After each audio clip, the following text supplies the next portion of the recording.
Gusto nyo ba ng ganito kalutong na Ilocos empanada? Tara, gawa tayo. Inumpisahan kong pakuluan ang munggo at gayatin ang papaya. Ayan, gayat na ang ating papaya. Lalagyan natin ng mainit na tubig para matluto siya ng kaunti.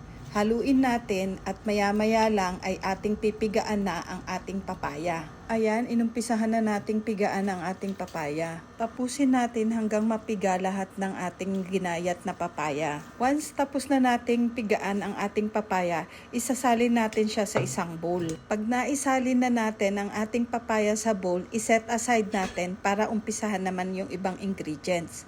Una, rice flour. Tapos, nagbabad lang ako ng atsuete sa mainit na tubig. Nagpakulo ako ng tubig na may kasamang atsuete. Naglagay ako ng asin, paminta at mantika at saka naglagay ako ng rice flour sa ating atsuete mixture. Hinalo ko lang yan ng maigi hanggang mag-combine lahat ng flour at saka ng atsuete mixture. Masahin gamit ang ating kamay para mag-combine lahat ng ingredients. Ngayon naman gagawin natin ang ating sisig mixture. Sa mainit na kawali, naglagay ako ng pork, chicken, onion, green chili at seasoning. Haluin lang natin. Inumpisahan ko nang magpainit ng mantika. Pinaghalo ko lang ang ginayat na papaya at munggo. Hahaluin natin tapos lalagyan din natin ng asin at paminta para magkaroon ng lasa ang ating munggo papaya mixture. Haluin lang natin mabuti para mag-incorporate ang lasa. Ngayon, umpisahan naman natin magbalot ng ating Ilocos empanada. Sa flattened na empanada doon, naglagay ako ng munggo and papaya mixture.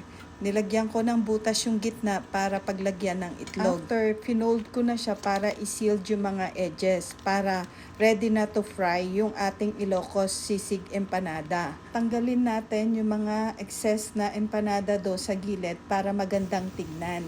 Prituhin natin hanggang sa maluto ang ating Ilocos empanada. Voila! May masarap na tayong Ilocos empanada. Tara, tikman na yan. Ang ating napakasarap na Ilocos empanada na sisig flavor. Wow!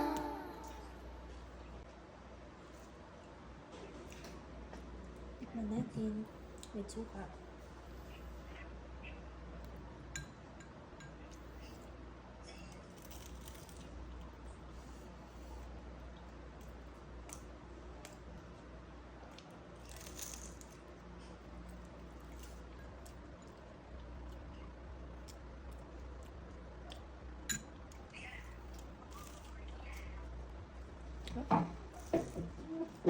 Sarap daw, sabi ni Master.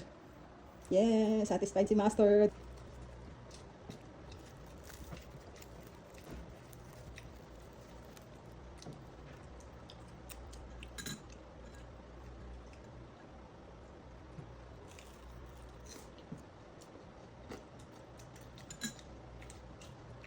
Hirap siyang gawin pero masarap naman pala.